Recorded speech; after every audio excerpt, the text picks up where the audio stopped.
क्या चमारों के बल पर सरकार बना लिए थे? दुखिया दुखिया भाई भाई की एकता बनाओगे तो साथ लंबा चलेगा, मंजिल तक पहुंच जाओगे। मैं शुद्धतम चमार हूँ और एक बंधुआ मजदूर के घर पैदा हुआ। नाग नाग और सांप नाग के पिछलंगू बनकर भारत के संविधान की रक्षा नहीं होगी। उन्होंने अंग्रेजी में एक शब्द कहा, हम अंग्रेजी कब पढ़े लिखे? अरे कश्यप भी है, निषाद भी है, बिंद भी है, प्रजापति भी है, कुशवाहा भी है, शाक्य भी है। और मारवा मड़ई का साथ करोगे तो बीचे में तुम्हारे लात मारेगा और तुम छाचित गिर पड़ोगे। मैं शुद्धतम चमार हूँ और एक बंधुआ मजदूर के घर पैदा हुआ। ये मानवर कांसी राम जी की टेक्निक का कमाल है, जो उन्होंने निर्धनों को भारत का हुक्मरान बनने का जज्बा पैदा कर दिया। वो टेक्निक आप भूल चुके हैं, भुला चुके हैं, छोड़ चुके हैं। देख के बोलिए। इस नतीजे पर पहुंचा कि जो समाज आज से 10 बरस पहले मानवर कांसी राम जी के बताए हुए टेक्निक पर चलकर भारत का हुक्मरान बनने का जज्बा रखता था, ऐलान करता था कि अब हम दिल्ली के तख्त पर कब्जा करेंगे, तो मैंने अभी लाल सिंह जी को सुना, परमाल जी को सुना। वो जज्बा आपका बदल गया है, आपकी बैटरी डाउन हो चुकी है। अब आप दिल्ली के तख्त पर कब्जा करने का, भारत के हुक्मरान बनने का एजेंडा छोड़कर आप हुक्मरान सिर्फ बदलने पर राजी हैं। एक जालिम को हटाकर दूसरा जालिम लाने पर आप राजी हो गए हैं। ये गंभीर चिंतन का विषय है और ये तो हम बहुत पहले से करते चले आए हैं। ऐसे में तो हम फुटबॉल बन करके रह गए हैं। एक जालिम किक मारता है, हम दूसरे के पाले में पहुंच जाते हैं, फिर वह हमें किक मारता है तो हम दूसरे के पाले में चले जाते हैं। इसलिए मैं इस ख्याल का नहीं हूं। आखिरकार मैं कहना चाहता हूं, इस मंच से पिछले अभी 13-14 अक्टूबर को आभास महासंघ के साथी हमें लखनऊ में मिले। 2 दिन तक गहनतम बात हुई तो उन्होंने रजामंदी जाहिर किया कि हमें मानवर कांसी राम जी के बताए हुए टेक्निक पर लौटना होगा। उन्होंने कौन सी टेक्निक अपनाई थी? संविधान आदरणीय परमाल जी का मैं धन्यवादी हूं कि उन्होंने कहा कि सरकार संविधान ऐसे नहीं बदलेगा। वो ठीक कह रहे हैं। संविधान को बचाने के लिए हमें हाउस ऑफ पीपुल्स में कब्जा करना होगा। लोकसभा में जो पावर हाउस है का आपको अपनी ताकत बढ़ानी होगी, पर ताकत बनाने और बढ़ाने का यंत्र और तंत्र आप अनजाने में, मदहोशी में हो चुके हैं। उसको अपनी क्षमता बर्बाद कर चुके हैं। आदरणीय लाल सिंह जी ने भी कुछ ऐसी ही बातें कही। मैं आपसे कहना चाहता हूं कि भारत में अभी लोकतंत्र है, भारत में हमारी जनशक्ति है और आपके पास विपुल मात्रा में परिश्रम की ताकत है।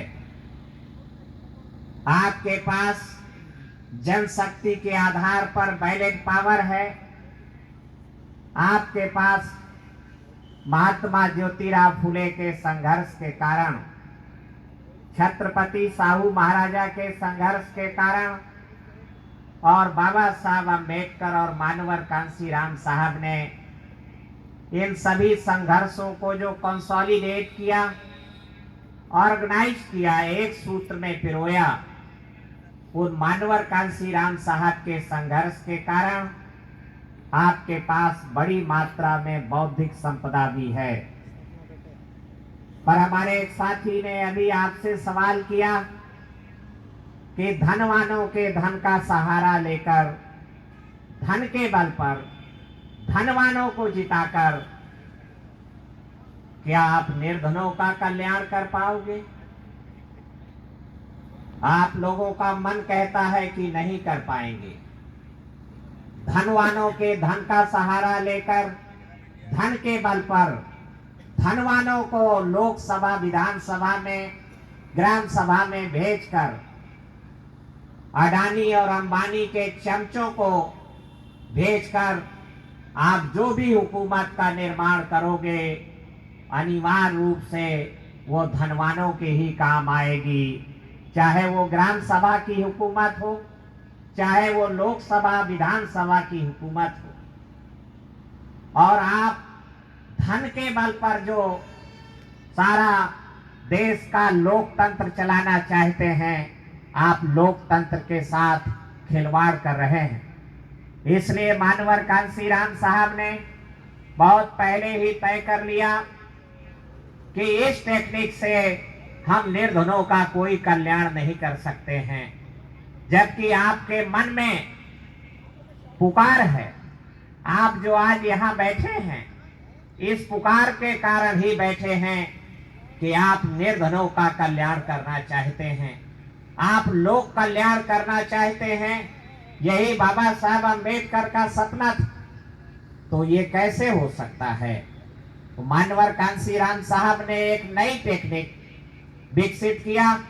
उन्होंने कहा कि गांधी ने, नेहरू ने जो टेक्निक विकसित किया है कि मनी माफिया और media based democracy, money mafia और मीडिया पर आधारित लोकतंत्र चलेगा, तो इससे तो धनवानों का ही बोलबाला होगा, धनवानों की ही सुनी जाएगी।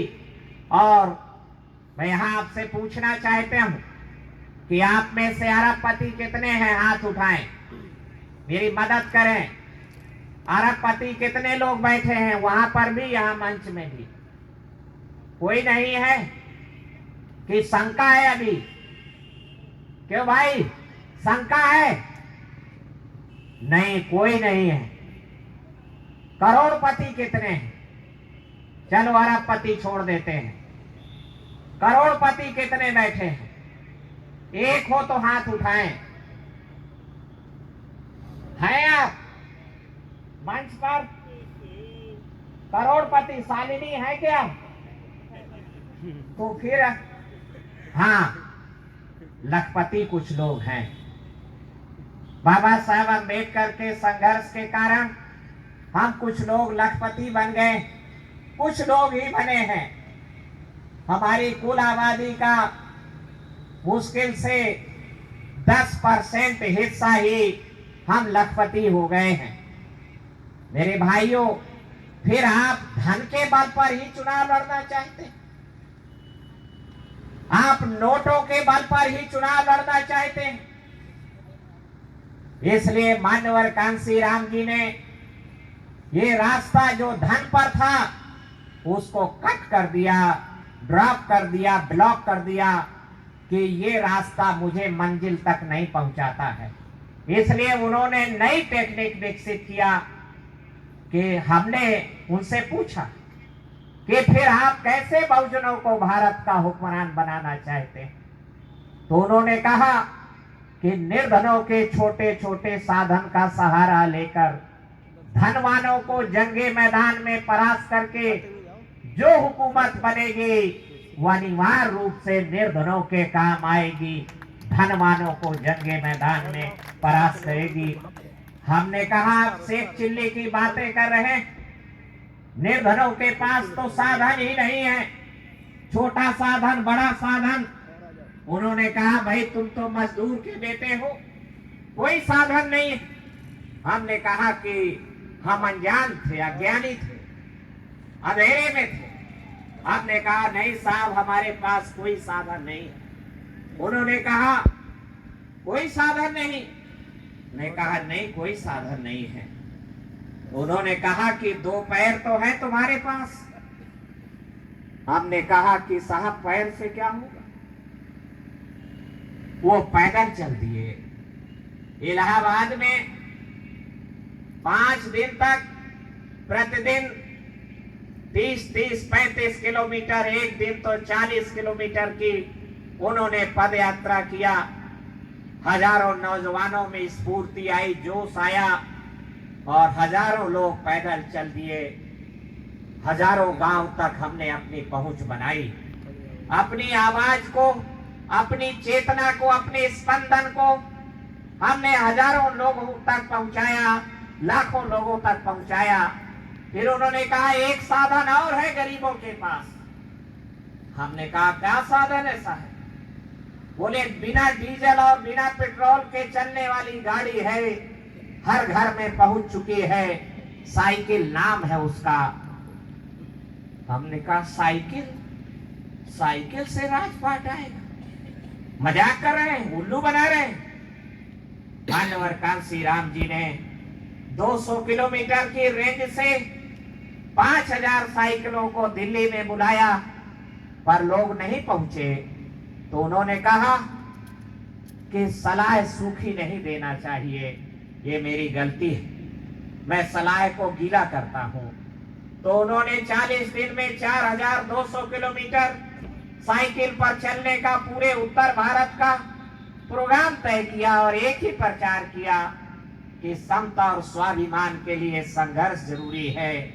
अगर आपको भारत का हुक्मरान बनना है, जो आपकी अनिवार्य आवश्यकता, अनिवार्य जरूरत है, इससे कम में आपका काम नहीं बनता है। तो ये आपकी अनिवार्य आवश्यकता है मुक्ति के लिए, आजादी के लिए। तो अगर आपको भारत का हुक्मरान बनना है तो आपको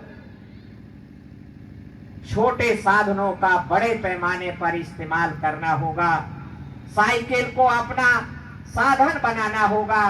तो 40 दिन में 4200 किलोमीटर वो खुद साइकिल पर चले 50 साल की उम्र में।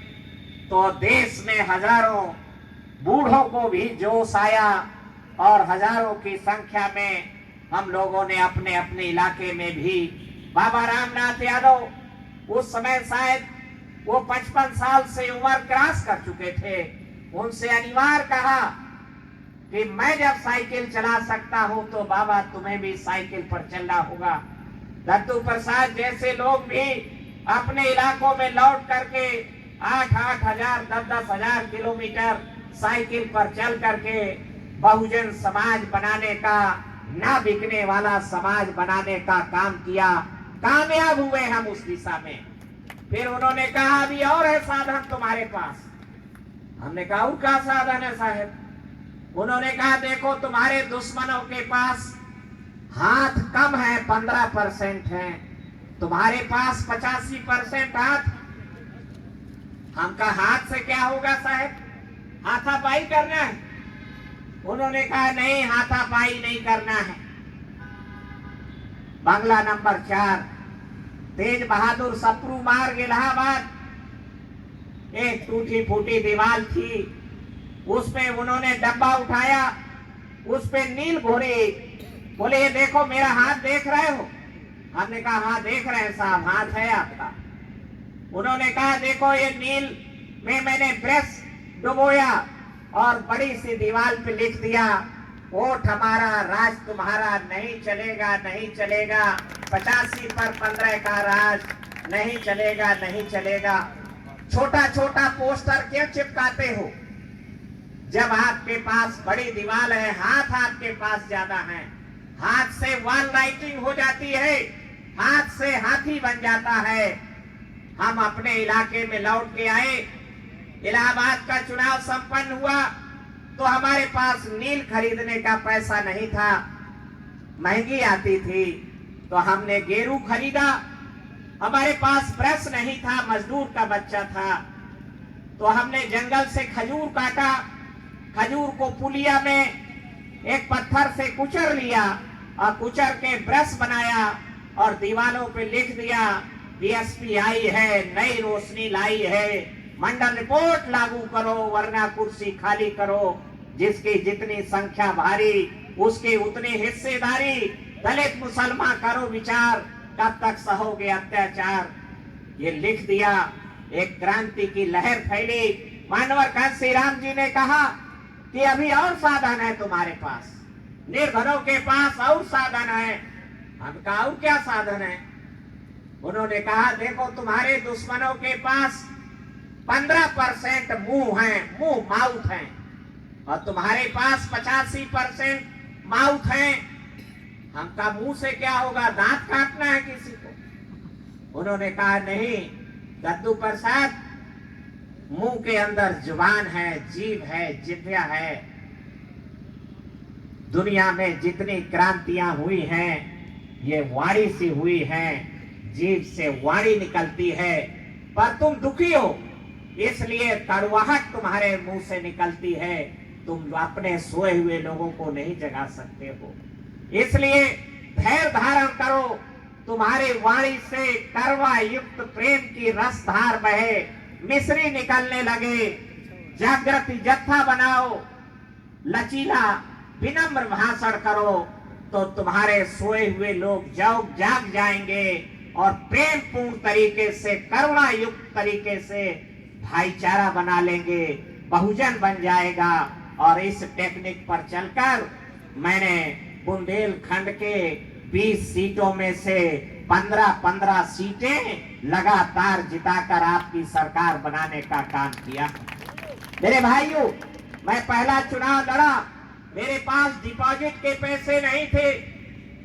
मैं चुनाव एक टूटी फूटी गाड़ी, ये रविंदर गोल्डन जी, हमने इनके एक साथी गयाचरण दिनकर को उठाया, डिपॉजिट के पैसे नहीं, कपड़े भी हमने बनवाए चंदे के पैसे से, समाज के पैसे से, और हम जा रहे थे। एक बड़ी टूटी हुई गाड़ी किराए पे कर पाए और 500 साइकिलों से प्रचार हुआ।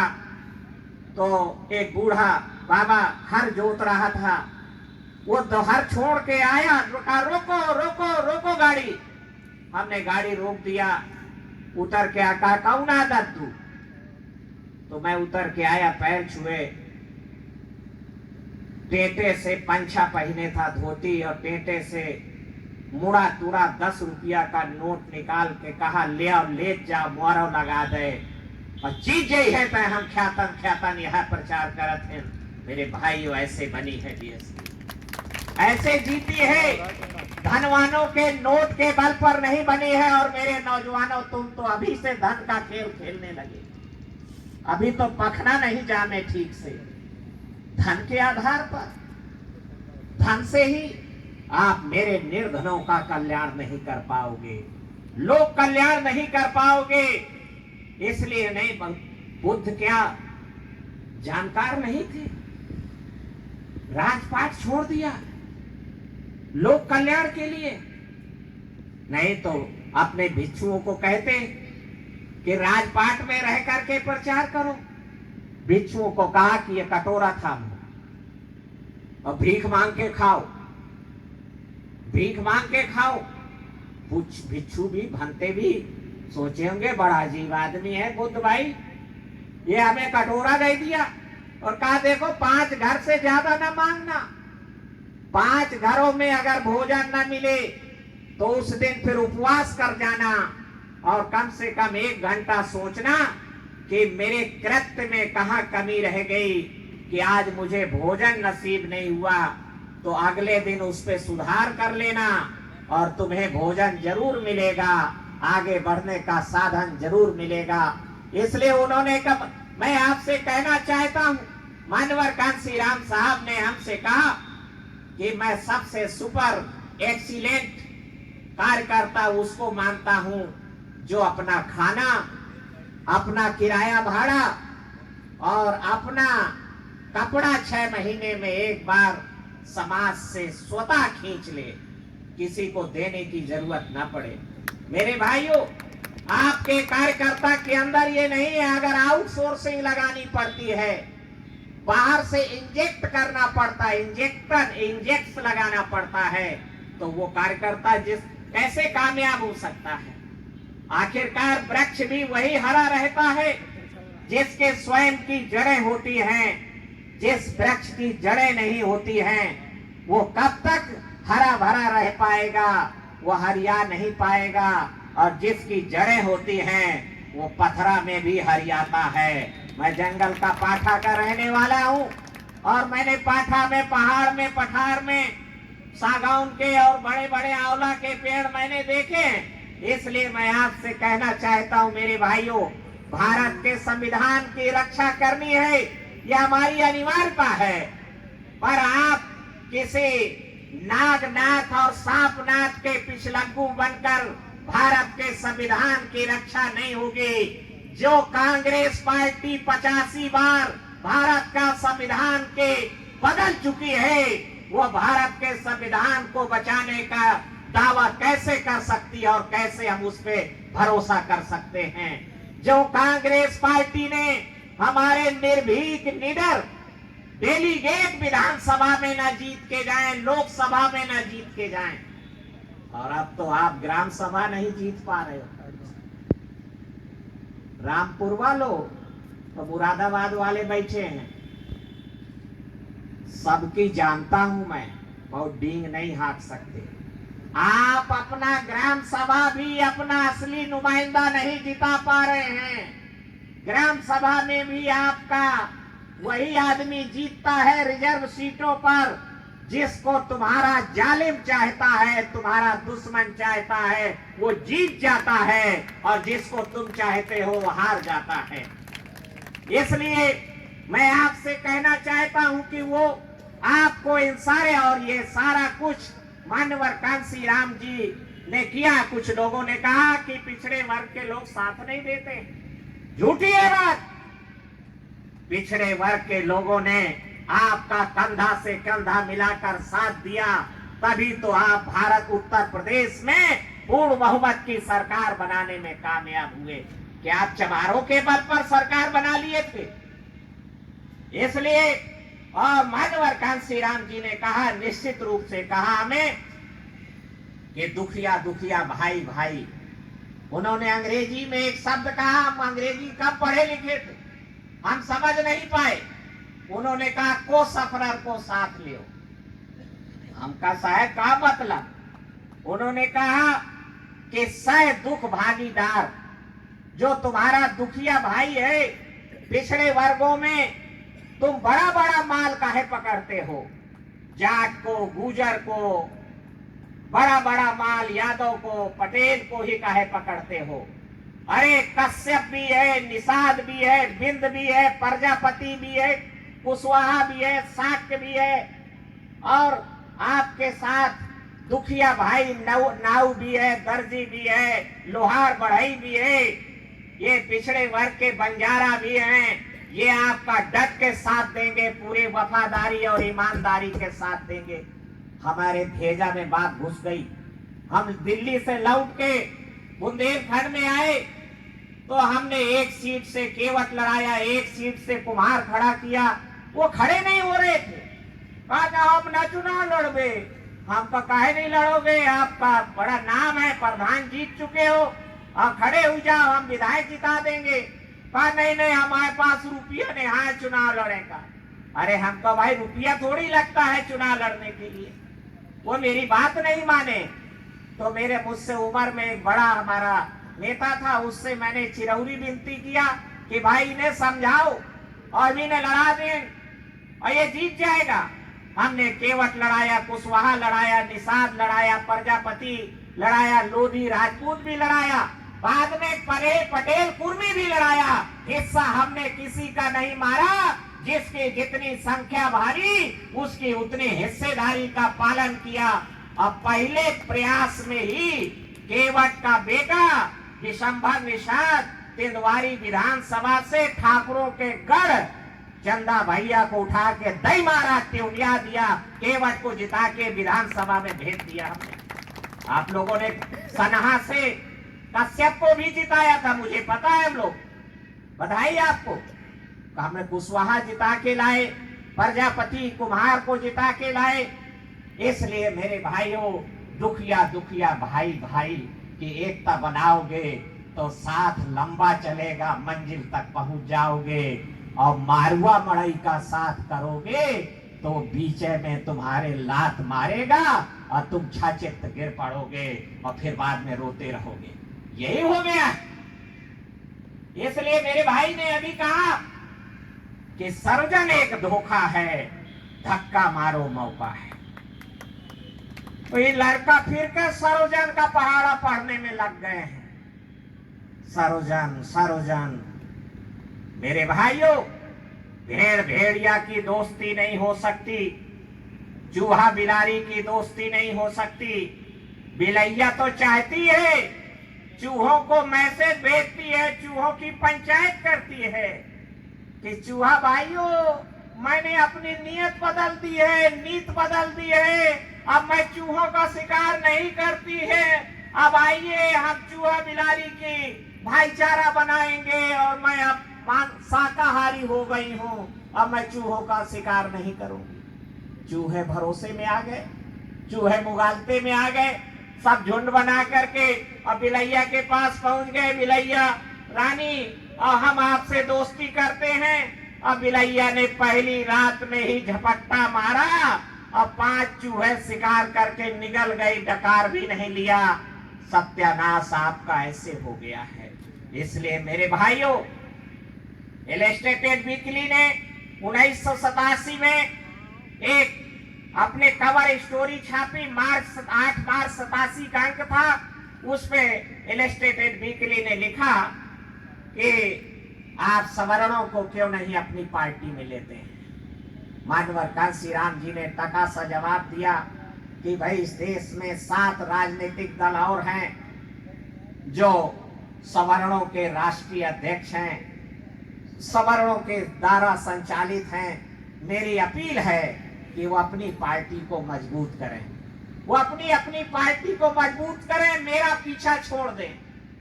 उनका नहीं, वो लोग आपकी पार्टी में शामिल होना चाहते हैं। उन्होंने कहा कि बहुजन समाज पार्टी इस देश में सामाजिक बदलाव लाने के लिए बनाई गई है। सत्ता लाने का मकसद है, बिना मकसद के नहीं। कांशीराम जी सत्ता लाने की बात कर रहे थे। सत्ता लाने का मकसद है, सत्ता लाने का मतलब रुपया माल कमाना नहीं है, सत्ता लाने का मतलब घोटाला करना नहीं। इस देश में हमारी गुलामी, गरीबी, शोषण, उत्पीड़न, अनाचार, अत्याचार की जननी जनरेटर संस्कृति और सभ्यता इस देश की ऊर्ध्वाधर खड़ी हुई सामाजिक व्यवस्था को बदलकर समता, स्वतंत्रता, बंधुत्व और न्याय पर आधारित सामाजिक व्यवस्था की स्थापना की जाए। कल्चरल चेंज लाया जाए, इस देश की संस्कृति और सभ्यता को बदल दिया जाए।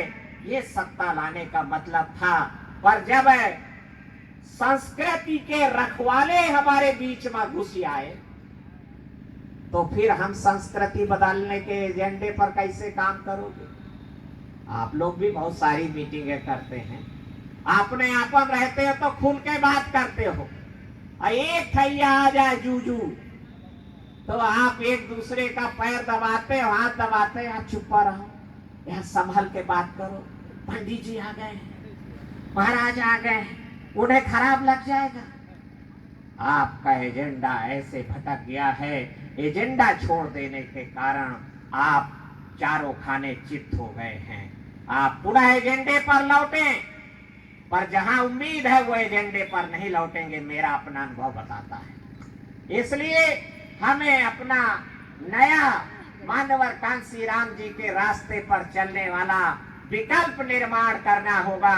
लाल सिंह भाई ने इस पे सहमति दिया। हमारे मनोज सोनकर ने कहा कि हाँ, इस देश में हमें अपना विकल्प रास्ता बनाना होगा।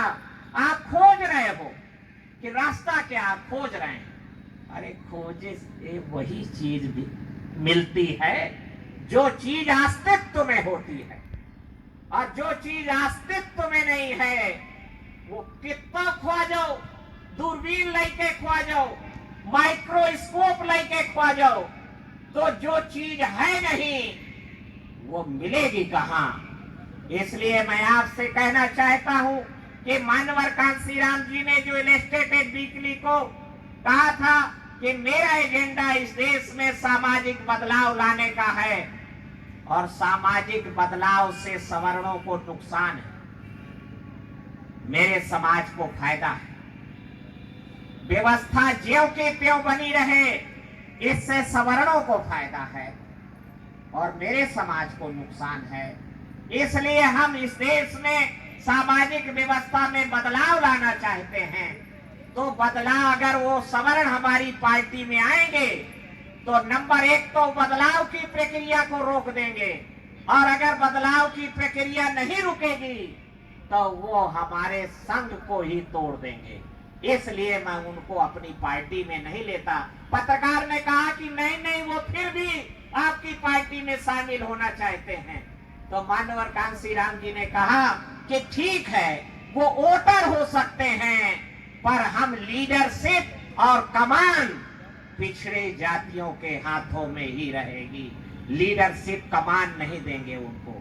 पर आपने कमान दे दिया, आपने पूरा वकालत का केस दे दिया, और उन्होंने आपको फंसा लिया, ब्लैकमेलर हो गए, और ब्लैकमेल करके आपकी लड़ाई नहीं लड़ी, से सबक और मिला।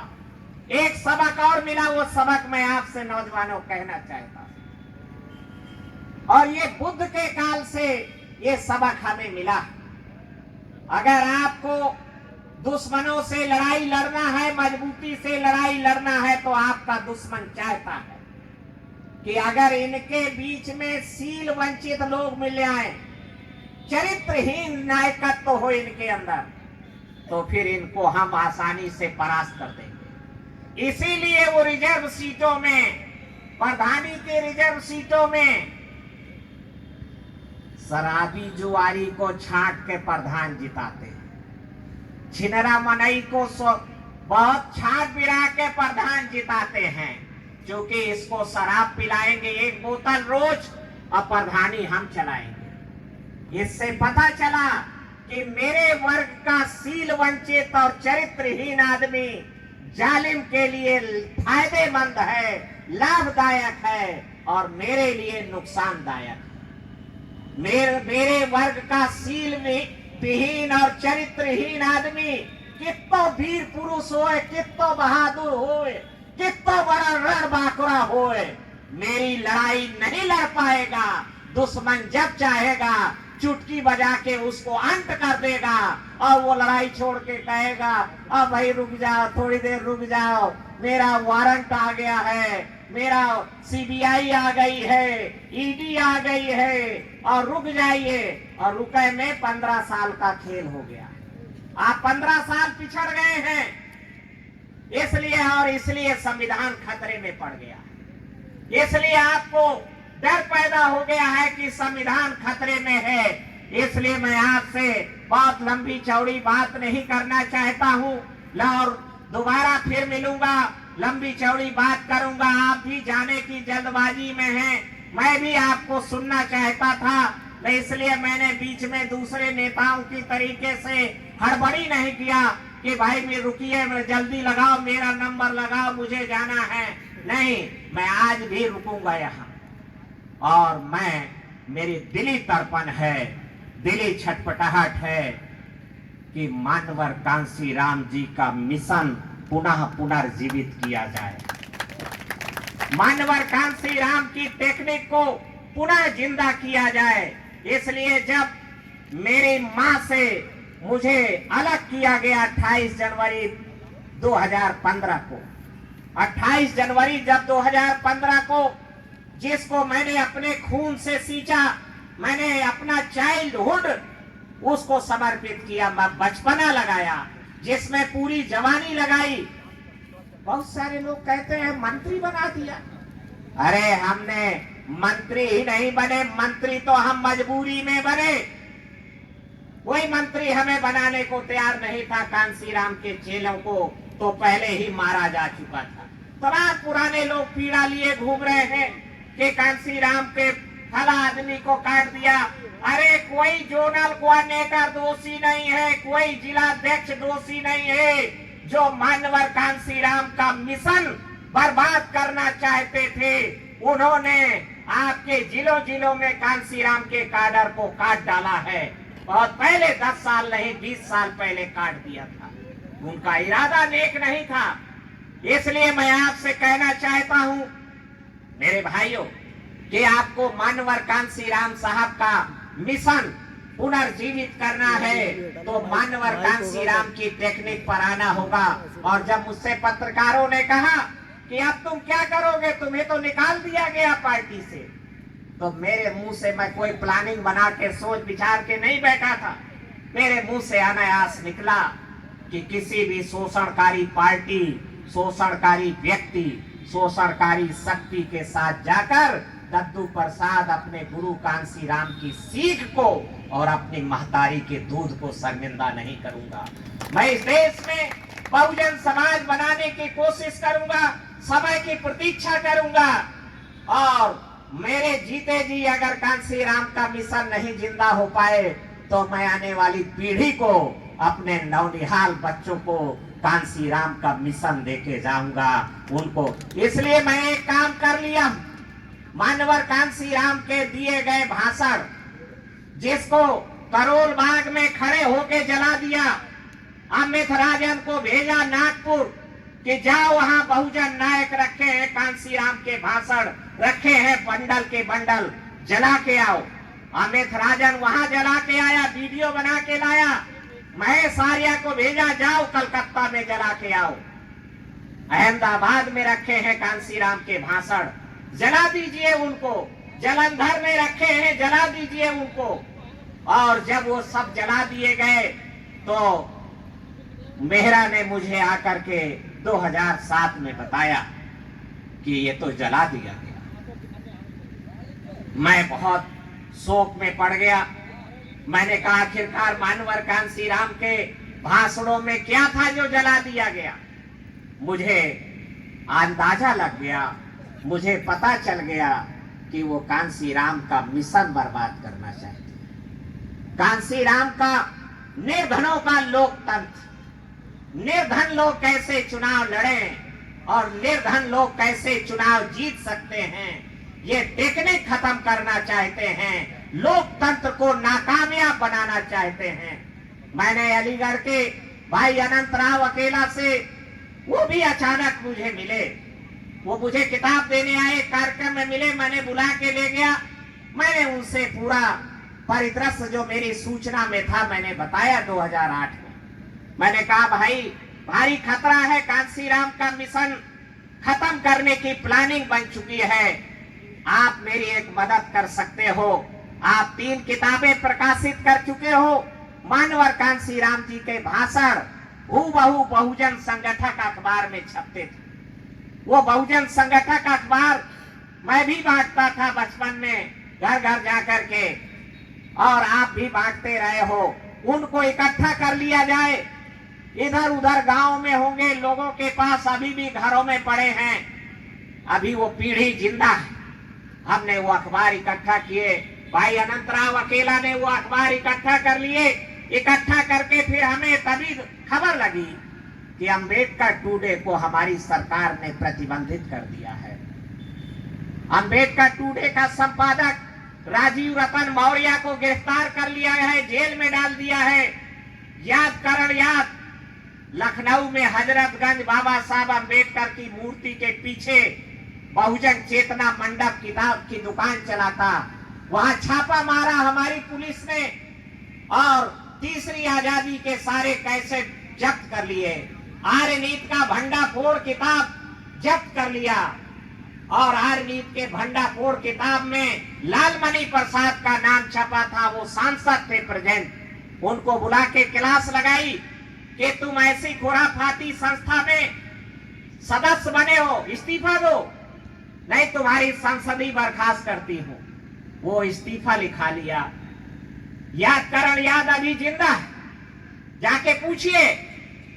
उससे कहा कैबिनेट सेक्रेटरी आपके मुजफ्फरनगर का रहने वाला और जाट है, मर गया है अभी, वही सरकार चला रहा था।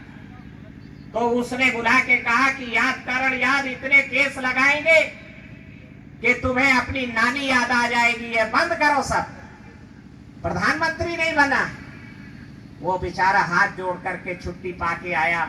मैंने सब कहानी सुनी तो मैंने अकेला से कहा कि हालात खतरनाक, पता चलेगा कि बहुजन संगठक ये कहीं छप रहे हैं तो आपके ऊपर भी छापा पड़ सकता है। इसलिए हमने कहा कि 2 साल 3 साल रुक जाओ। हम 2012 तक रुके और 2012 से हमने क्रमशः प्रकाशन चालू किया।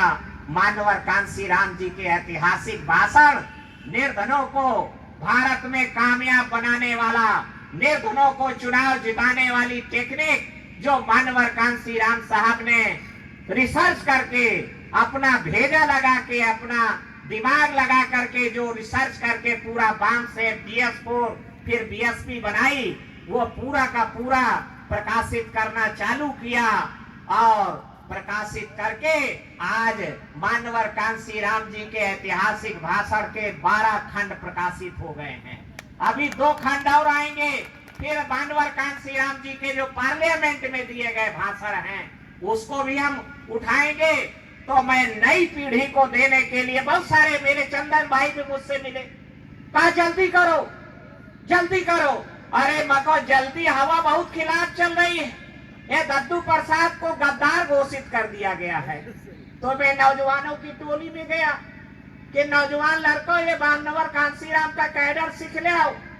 तो उन्हें दिल लागे लाग सहारनपुर वाले का कि दद्दू प्रसाद हमारी पूंजी में क्यों कब्जा न कर ले।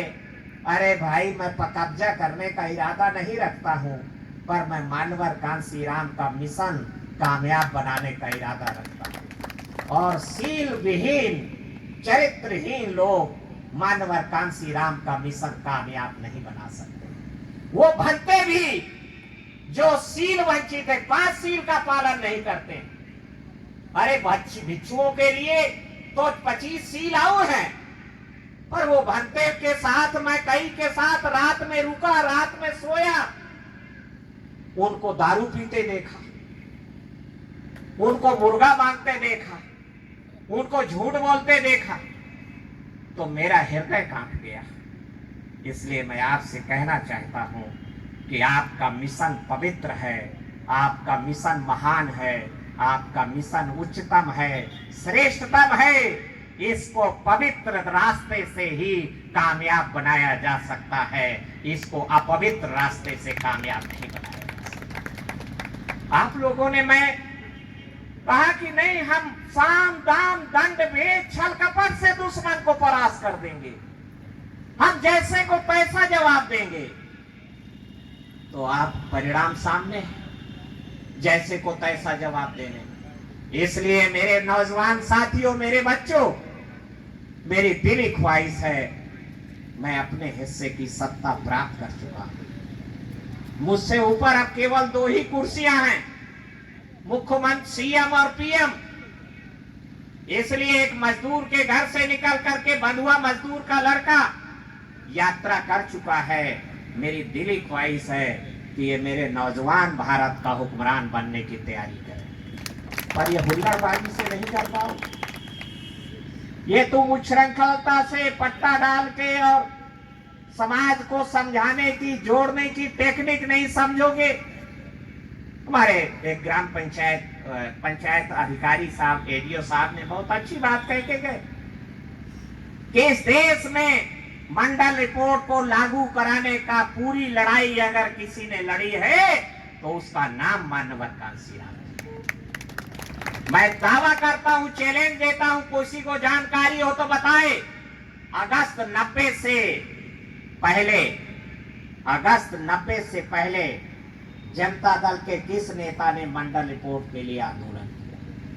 जनता पार्टी के किस नेता ने आंदोलन किया? पिछड़े वर्ग के किस नेता ने आंदोलन किया? 1984 से लेकर 1990 तक सिलसिलेवार चरणबद्ध तरीके से माइल्ड टू वाइल्ड अगर किसी आदमी ने मंडल रिपोर्ट को लागू कराने का बीड़ा उठाया और क्रमशः वो लड़ाई को आगे लेकर के गया, तो उस मसीहा का नाम है, पिछड़े वर्गों का मसीहा मानवर कांशीराम जी नाम है। और उन्होंने कहा कि ये मैं कोई पिछड़े वर्गों के ऊपर एहसान नहीं कर रहा हूं। ये ज्योतिराव फुले ने, साहू महाराजा कोल्हापुर नरेश ने, नारायणा गुरु ने जो बाबा साहब अम्बेडकर को तैयार करने के लिए कर्ज दिया मुझे, वो कर्ज अदा कर रहा हूं, मैं वापस कर रहा हूं, ब्याज सहित अदा कर रहा हूं। पिछड़े वर्गों के लिए मंडल रिपोर्ट की लड़ाई मानवर कांशीराम जी ने लड़ी। पर कुछ लोग दिल्ली में बैठे हैं, वो कहते हैं मंडल रिपोर्ट का मसीहा बीपी सिंह है, फिर वो कहते हैं पिछड़े वर्गों का मसीहा अर्जुन सिंह है। अरे लानत है उनको। फिर आप क्या मैसेज देना चाहते हैं? कुछ गांव-गांव में तथाकथित दलित फैले हुए हैं, वो कह रहे हैं कि हमारी सरकार पंडित जी ने बनवाई थी, हमारी सरकार बनाने का काम। कुछ लोगों के भाषण सुने कि बाबा साहब अम्बेडकर अगर हीरा थे तो वह हीरा घूर में सना हुआ पड़ा हुआ था, वो पंडित जवाहरलाल नेहरू ही वो जौहरी था जिसने हीरे की खोज किया और घूरे से निकाल करके संविधान सभा में पहुंचाया। अरे ऐसे कांग्रेसी चमचो, कांग्रेसी दलालों, हम जानते नहीं हैं कि बाबा साहब अम्बेडकर किन कठिन परिस्थितियों में पूर्वी भारत जाकर के खुलना और जैसोर से ढाका के आगे जाकर के जीत करके आए थे। चंडाल लोगों ने उनको जिता के भेजा।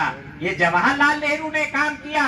तो अगर कुछ लोग कहते हैं कि दलितों के उत्थान के पीछे सवर्णों का हाथ है, और कुछ लोग अगर कहते हैं कि पिछड़े वर्गों के मंडल रिपोर्ट को लागू कराने के पीछे बीपी सिंह का हाथ है, तो भाई दलित पिछड़ों में भाईचारा क्यों बने? फिर दलित पिछड़े क्यों नजदीक आए?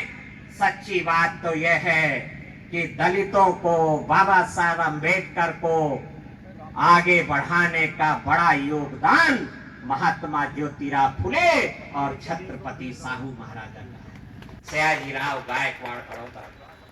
और पिछड़े वर्गों के लिए मंडल रिपोर्ट लागू कराने का श्रेय अगर किसी को जाएगा तो मानवर कांशीराम जी को जाएगा। और मंडल रिपोर्ट के लिए लाखों लाख की जनसभा की जो रैलियां हुई, जन रैली हुई, 52,000 की थैली और 52,000 की रैली का जो प्रोग्राम 1986-87 में चला, तो मैं चश्मदीद हूं कि उसमें 75-80% ऑडियंस तो चमारों की होती थी, 20% 25% हमारे पिछड़े वर्ग के भाई भी आने लगे थे। जो 14 अप्रैल 90 से 31 मई 1990 तक दिल्ली के बोट क्लब में 48 दिन का धरना लगा, मंडल रिपोर्ट लागू करो, बीपी सिंह चुनावी वादे पूरे करो वरना कुर्सी खाली करो, तो ये हमारे दलित वर्गों का बाहुल्य था उसमें। धन्यवाद। पिछड़े वर्ग के लोग मानवर कांशीराम जी के आंदोलन से जुड़े।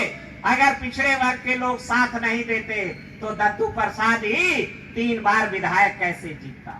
इसलिए मैं आपसे कहना चाहता हूं कि दलित, पिछड़ा, मुसलमान, आदिवासी एकता हमें बनानी होगी। दलित, पिछड़ा, आदिवासी, मुस्लिम एकता बहुजन बना ले, तुम्हारे संविधान की तरफ कोई तिरछी निगाह करके नहीं देखेगा। मोदी स्पष्टीकरण जारी करेगा, मोहन भागवत स्पष्टीकरण जारी करेगा कि अरे मेरे भाइयों, भ्रामक मत पड़ो, हम संविधान नहीं बदलेंगे, गंगा कसम खाते हैं, अब तुम्हारे संविधान को नहीं छेड़छाड़ करेंगे। तो बहुजन तोड़ दोगे, कांग्रेस को जिता दोगे, या भाजपा को जिता दोगे, अपने पैरों पर खड़े होने की तैयारी नहीं करोगे, लुंज पुंज हो जाओगे। हाँ, मेरे समाज के वो नेता जो जल्दी से जल्दी विधायक बनना चाहते हैं, जल्दी से जल्दी सांसद बनना चाहते हैं, वो जरूर कोशिश में हैं कि अरे उम्र बीती जा रही है। महू से यह कहने आते हैं कि अरे उम्र बीती जा रही है, 55 साल के हो गए दद्दू, अब कुछ करो, किनारे लगो। मेरे भाइयों, एक सांपनाथ है तो दूसरा नागनाथ है। ना सांपनाथ हमारा कल्याण करेगा, ना नागनाथ हमारा कल्याण करेगा। हमें खुद ही नेउरानाथ बनना होगा, जो सांपनाथ और नागनाथ को कुतर कुतर के खाए। और इसलिए इस देश में सामाजिक परिवर्तनकारी सोशल ट्रांसफॉर्मेशन के लिए एक नया विकल्प तैयार करने की तैयारी करना होगा।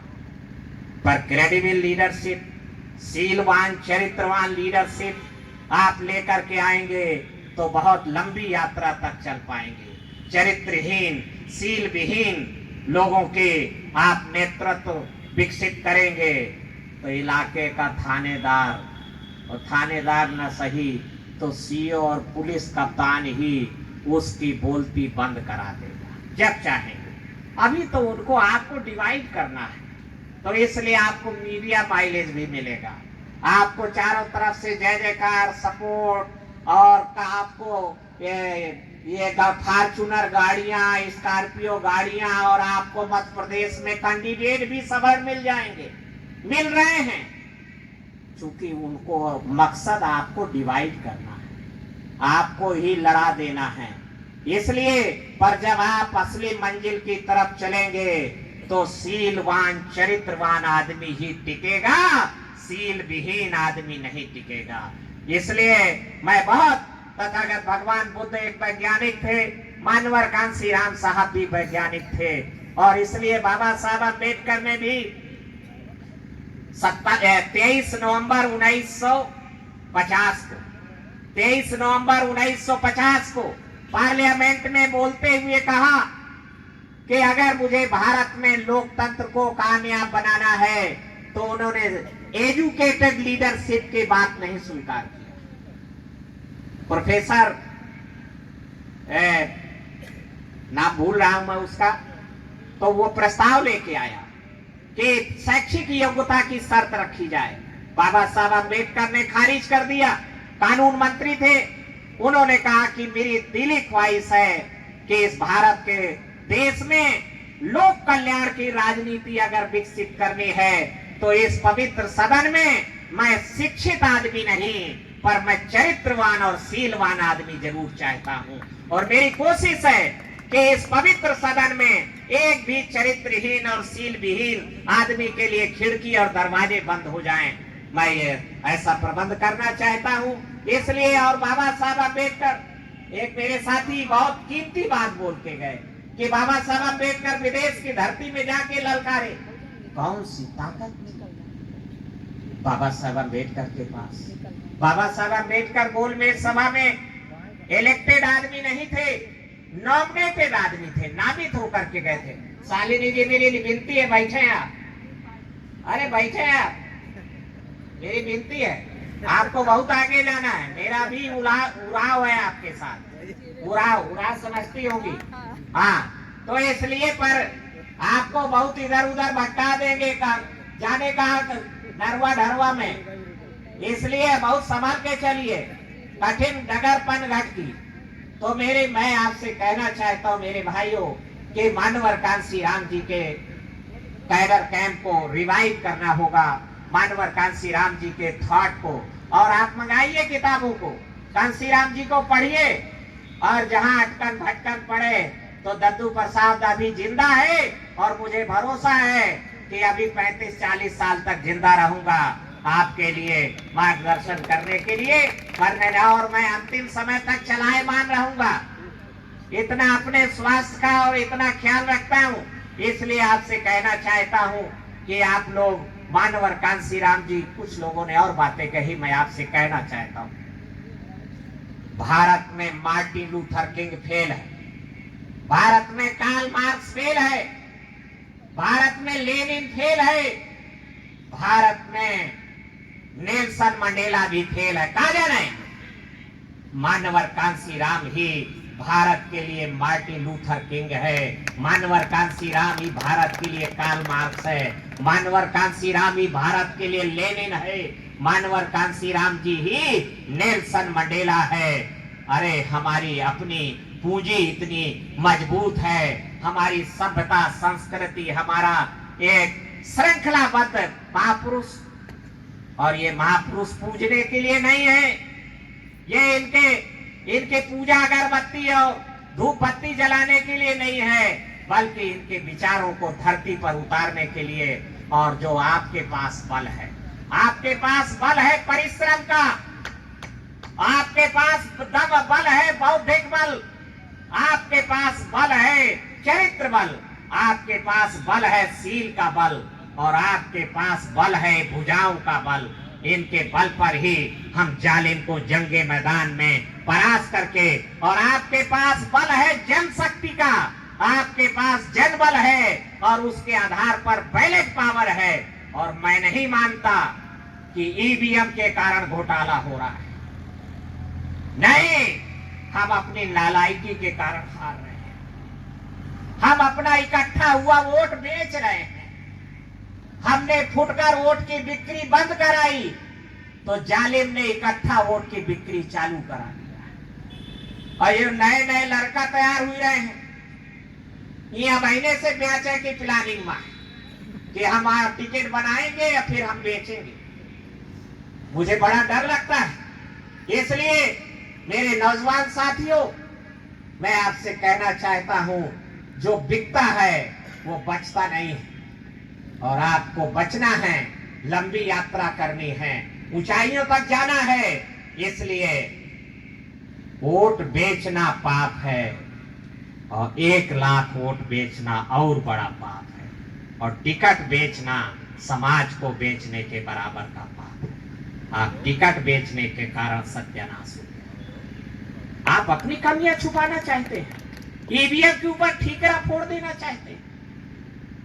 मैं भी चुनाव लड़ा था, ईवीएम, और जो लोग अपनी बीमारियों को इग्नोर कर देते हैं वो स्वास्थ्य को लाभ नहीं कर पाते हैं। अपनी बीमारियों को जो स्वीकार कर लेते हैं और उसका उपचार पर चले जाते हैं, ट्रीटमेंट की प्रक्रिया अपना लेते हैं, वो निरोगी हो जाते हैं, और निरोगी होकर के पुनः स्वास्थ्य को प्राप्त करते हैं, मालिक बन जाते हैं, विजेता बन जाते हैं। इसलिए हम हार गए। हमने उनको बीमारियां उनके पैर पकड़ के विनती की, आरजू के बहुत लोग कहते हैं बताया नहीं, अरे खूब बताया गया, पैर पकड़ के नाक रगड़ के हमारे तमाम जो इधर उधर आज बिखर गए हैं वो सब बारी बारी से समझाए, इकट्ठा होके समझाए। जुलाई अगस्त 1994 में 35 विधायक, 5 कैबिनेट मंत्री ने लेटर लिख करके मानवर कांसीराम जी को दिया दिल्ली में जाकर के कि ये बीमारी से हमें छुटकारा दिलाइए। इसलिए वो लेटर अभी सुरक्षित है। मैं आपसे कहना चाहता हूं कि आपको मानवर कांसीराम जैसा मसीहा भारत में मेरी नजरों में नहीं है, जिन्होंने ज्योतिराव फुले को संजो लिया, जिन्होंने साहू महाराजा को, नारायण गुरु को, पेरिया रामास्वामी नायकर और बाबा साहेब अम्बेडकर को चमका करके और उनका मिशन कामयाब बना दिया। नहीं तो यहाँ तो कह दिया था, महाराष्ट्र के लोगों ने कह दिया था कि अम्बेडकर कामयाब नहीं हो सकता, अम्बेडकर मिशन कामयाब नहीं हो सकता है, नहीं हो सकता, विधायक सांसद नहीं बन सकते। नहीं, हम बाबा साहब अम्बेडकर के बताए रास्ते पर चल करके और मानवर कांसीराम जी की टेक्निक अपना करके हम पुनः उत्तर प्रदेश के और भारत के शासक बन सकते हैं, अपने संविधान को बचा सकते हैं। आप बहुजन बना ले, तुम्हारे संविधान कहती को दम ने आए कि तिरछी निगाह करके देख ले।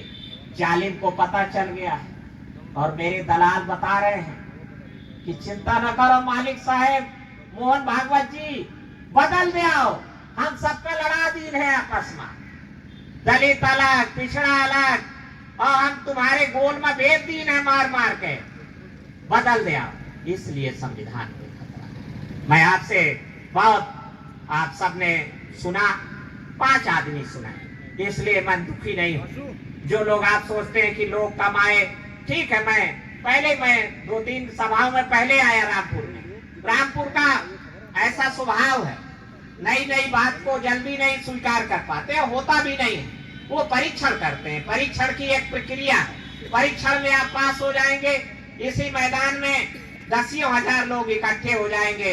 रामपुर का चरित्र है। तो मैं ऐसे सबको आपको धन्यवाद देते हुए, आभार व्यक्त करते हुए कि आपने मेरी बातों को सुना और सुन करके गुण करके अब खोजे नहीं, बनने की तैयारी करो, रचनाकार बनो, सृजनकर्ता बनो। और सृजनकर्ता के लिए मैं आपके साथ हूं। धन्यवाद।